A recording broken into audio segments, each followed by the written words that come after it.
मुझे बोलने का मौका दिया जाए, मैं बाहर से मुझे बोलने का मौका दिया जाए, मैं बोल रहा हूँ मुझे बोलने का मौका दिया जाए, मुझे बोलने का मौका दिया जाए।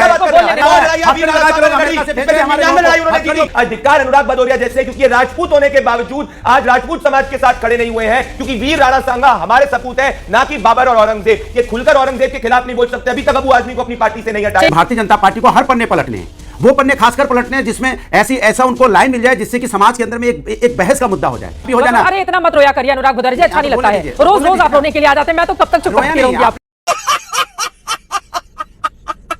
अखिलेश यादव कहता है कि शिवाजी को तिलक पैर के बाएं अंगूठे से किया गया। अरे कहां का इतिहास है, किसने इतिहास बताया आपको? अगर आपके नेताओं को अनुरोध, अगर इतिहास नहीं पता तो उनको पढ़ाओ, और नहीं समझ में आता हो तो हमें बताओ। राणा सांगा की हम खुद कहते हैं कि एक बेहतरीन योद्धा थे, उनके योद्धा और उनके जबरदस्त वो होने में, बहादुर होने में किसी को क्या शक हो सकता है। आप सभी का मेरे YouTube चैनल पर एक बार फिर स्वागत है।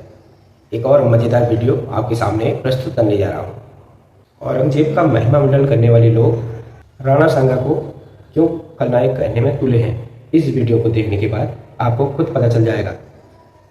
आज की डिबेट सूरजपाल अम्मू, अनुराग भदौरिया और प्रदीप भंडारी जी के बीच होने वाली है। आपसे अनुरोध है कि वीडियो को अंत तक जरूर देखें। चैनल पर अगर आप नए हैं तो चैनल को सब्सक्राइब करें, घंटी के निशान को दबाना ना भूलें ताकि आने वाली वीडियो का नोटिफिकेशन आपके पास सबसे पहले पहुंच सके। चलिए स्टार्ट करें मेन डिबेट।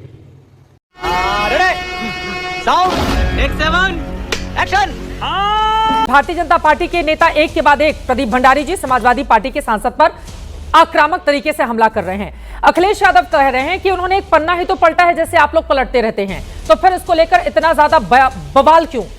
बयाना में मुगलों को एहसास हो गया था उनके सामने अफगानों से कई भयंकर सेना थी और वो महाराणा प्रताप की सेना थी। बाबरनामा के अंदर बाबर खुद लिखता है कि काफिरों ने तो भयंकर युद्ध किया कि मुगल सेना का पूरा मनोबल टूट गया, और ये काफिर यहां पे बात कर रहे हैं राणा सांगा को। खुद बाबर ये लिखता है कि डेक्कन के अंदर कृष्णदेव राय और हिंद के अंदर राणा सांगा से महान योद्धा कोई और नहीं है। मेरे पास में एक और इतिहासकार की किताब है M.I. राजस्वी, इसमें इब्राहिम लोबी की पराजय, जिसको बाबर ने 10 बार से, राणा सांगा ने 10 बार से ज्यादा हराया। राणा सांगा लिखते हैं हम राजपूत सरदारों को हिंद स्वराज को एस्टैब्लिश करना है और हिंद स्वराज की गद्दी को आगे रखना है और विदेशी साम्राज्यों को भारत छोड़कर बटाना है। तो हमारी और उनकी सोच यही है। अधिकार अनुराग भदौरिया जैसे, क्योंकि ये राजपूत होने के बावजूद आज राजपूत समाज के साथ खड़े नहीं हुए हैं। चुल्लू भर पानी में जाके डूब के मर जाओ, क्योंकि वीर राणा सांगा हमारे सपूत है, ना कि बाबर और औरंगजेब। ये खुलकर औरंगजेब के खिलाफ नहीं बोल सकते, अभी तक अबू आजमी को अपनी पार्टी से नहीं हटाया। ठीक है, एक प्रतिक्रिया मैं ले लेती हूँ, उसके बाद स्टूडियो के बाकी मेहमानों के पास जाऊंगी। अनुराग भदौरिया जी फंस गए हैं आप, वो कह रहे हैं कि आप भी तो राजपूत समुदाय से आते हैं, और ये कहना औरंगजेब और बाबर के बराबर लाकर राणा सांगा जिन्होंने इतनी कुर्बानी दी है इस देश के लिए, उनको लाकर खड़ा कर देते हैं आपके एक सांसद, और आप लोग बैक करने लग जाते हैं कि हाँ इतिहास के पन्ने को पलटाए, बहुत सही किया। देखिए, ये सच है कि हमारा देश का इतिहास गौरवशाली है। ये भी सच है कहीं कहीं इतिहास के अगर पन्ने पलटेंगे तो वो ठीक नहीं होते हैं। जिस गौरवशाली इतिहास की बात करते हैं उसके पन्ने पलटो तो अच्छा लगता है, लेकिन कुछ पन्ने ऐसे भी हैं जिनको नहीं पलटा जाए तो ज़्यादा अच्छा है, क्योंकि देश में लोकतंत्र और संविधान से चल रहा है। वो पन्ने हम नहीं पलटे तो अच्छा है, जिसमें हमें पढ़ के तकलीफ हो, क्या ज़रूरत है। लेकिन भारतीय जनता पार्टी को हर पन्ने पलटने हैं, वो पन्ने खासकर पलटने हैं जिसमें ऐसा उनको लाइन मिल जाए जिससे कि समाज के अंदर में एक बहस का मुद्दा हो जाए। पहले तो खुद डिसाइड कर ले समाजवादी पार्टी कि वो गद्दार हैं कि महायोद्धा हैं। अब आप कहेंगे कि बोलने नहीं दे रहे हैं। अरे बोलने के लिए बुलाए हैं, लेकिन मैं कंफ्यूज हूं ना, मैं कंफ्यूज हूं दरअसल। वो महान योद्धा हैं कि गद्दार हैं, ये तो आप ही बताएंगे ना प्रवक्ता होने के नाते। अगर आप सुनेंगे, थोड़ी देर आप सुनेंगे, नहीं थोड़ी देर सुनेंगे तो कंफ्यूजन दूर हो जाएगा, लेकिन आपकी इच्छा नहीं है सुनने की। दिक्कत तो ये है, अभी बीजेपी प्रवक्ता कह रहे थे तो आपने सुना, हम बोलने लगे तो आप चिल्लाने लगे। ये भी तो बोलने का मौका आपको दिया है, बाहर से हमारे साथ मौजूद हैं। हावी हो जाना। अरे इतना मत रोया करिए अनुराग भदौरिया जी, अच्छा नहीं लगता है।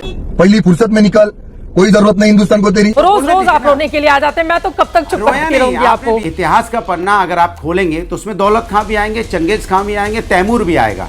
उस समय जब यहाँ इब्राहिम लोदी का शासन, यहाँ पे शासन चल रहा था, तब अगर आप बात करें दौलत खां ने तो बुलाया ना बाबर को, और बाबर की उसमें मदद कौन कौन लोग कर रहे थे, इतिहास का पन्ना कह रहा है ना। तो बाबर को मदद हुई, वो बात सच है, इसमें कोई दो राय नहीं है कि मेवाड़ के कुछ राजाओं ने मना कर दिया था कि हम बाबर का साथ नहीं देंगे, बाबर के साथ राणा सांगा ये भी ने सच है। बट ये भी सच है कि कुछ लोगों ने मिलकर उसको बाबर, अब मेरी बात सुन लीजिए, मेरी बात आप मुझे बोलने देंगे कि नहीं बोलने देंगे, ये भी सच है। मैंने 1.5 मिनट तक बोला, ये 2.5 मिनट तक बोल रहे हैं, ऐसा थोड़ी इनके प्रवचन चलेंगे। आज बात भाजपा की नहीं है, राजपूत हो आप। मैं बाहर से हूं, मुझे बोलने का मौका दिया जाए। मैं बाहर से हूं, मुझे बोलने का मौका दिया जाए। मैं बोल रहा हूं, मुझे बोलने का मौका दिया जाए। मुझे बोलने का मौका दिया जाए। अरे भाई, लोकतंत्र है, राजशाही नहीं है। तलवार के धार पे आप फैसला कर रहे हो, मुझे बोलने दीजिए। मैं बाहर से हूँ, अरे भाई क्यों नहीं यहाँ पे तलवार के धार पे फैसला कर। बाकी लोग भी इंतजार कर रहे हैं, अपनी बात खत्म कीजिए। हमारे साथ इतिहासकार भी हैं, उनसे हम समझ लेंगे इतिहास का पन्ना क्या कहता है। बोले बोले जल्दी से अपनी बात खत्म कीजिए। अब आपके लिए तो बड़ी विचित्र स्थिति हो गई है ना अनुराग जी। साफ साफ इन शब्दों में अब आते हैं आप राजपूत समुदाय से और राणा सांगा की आलोचना। हाँ ठीक है, बोलिए बोलिए। आप सवाल पूछ चुके हैं, आप सवाल पूछ चुके हो, मुझे बोलने दीजिए। आप 20 सवाल एक ही बार थोड़ी बोलेंगे।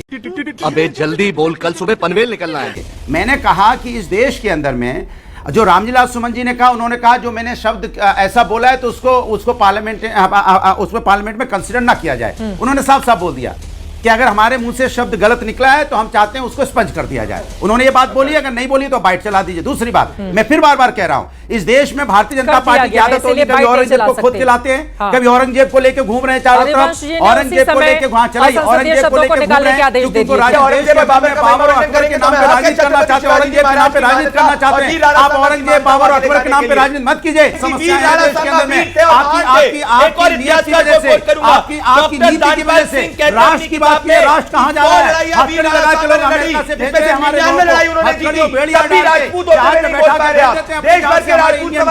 उसके बारे में आपकी बोलने की हिम्मत नहीं होती, आपकी हिम्मत नहीं होती। किस तरह से महिलाओं पे अत्याचार बढ़ा है उससे बोलने की हिम्मत आपकी नहीं होती, आपकी हिम्मत नहीं होती। बाप को भेज, तेरे बस की बात। आजम खान जो इब्राहिम लोदी के भतीजे थे और दौलत खान के बारे में खुद अनुराग आप बोल रहे हो, इन्होंने बाबर को बुलाया था, रामजीलाल सुमन को। अब कहो, अगर आप नहीं कर सकते तो हमें कहने दो, करनी सेना वालों को। एक बात। दूसरा, हसन खां मेवाती जो खुद राणा सांगा के मित्र भी थे, सेनापति भी थे, जिन्होंने लाखों मुस्लिमों को राणा सांगा के साथ बाबर के विरुद्ध लड़ाया और उसी बाबर ने मेवात को खत्म किया। मेरे मुस्लिम मित्र बैठे हैं जवाब, आपको नहीं पता, आपकी पार्टी को नहीं पता, आपके लोगों को नहीं पता। संसद में मैं तो देखो सपष्ट कह रहा हूं, चाहे बीजेपी हो चाहे कांग्रेस हो, कोई भी हो, संसद के अंदर इस प्रकार के बयानबाजी करना। और महाराजा कुंभल, राणा सांगा के पिता जो मेवाड़ के सबसे बड़े शासक थे, उसके बाद राणा सांगा के बेटे उदय सिंह और उदय सिंह के पुत्र थे महाराणा प्रताप। अरे जिन महाराणा प्रताप को लेकर समाजवादी पार्टी के सांसद अमर सिंह जी आज रहे नहीं, स्वर्गीय हो गए। अनुराग, हाँ मेरे मित्रों, परंतु क्या उसी अमर सिंह के साथ मुलायम सिंह जी नहीं गए? आज अखिलेश यादव कहता है कि शिवाजी को तिलक पैर के बाएं अंगूठे से किया गया। कैसे कैसे लोग रहते हैं यार यहाँ पर। अरे कहां का इतिहास है? किसने इतिहास बताया आपको? अगर आपके नेताओं को अनुरोध, अगर इतिहास नहीं पता तो उनको पढ़ाओ, और नहीं समझ में आता हो तो हमें बताओ। अरे भैया, इतिहास की बात वो करें जिनका इतिहास सीखो। ये बिल्कुल सही कह रहे हैं, इस बात की हमें इज्जत करनी चाहिए कि अभी इन्होंने अकबर और महाराणा प्रताप की बात की थी और इसमें कोई शक नहीं है। राणा सांगा की हम खुद कहते हैं कि एक बेहतरीन योद्धा थे। उनके योद्धा और उनके जबरदस्त वो होने में, बहादुर होने में किसी को क्या शक हो सकता है। तो तेरे को हरामी समझता था, तो राम निकला रे, देव मानुस निकला। कैसी लगी आज की ये डिबेट? कमेंट करके जरूर बताएं। मिलते हैं अगले वीडियो में, तब तक जय श्री राम।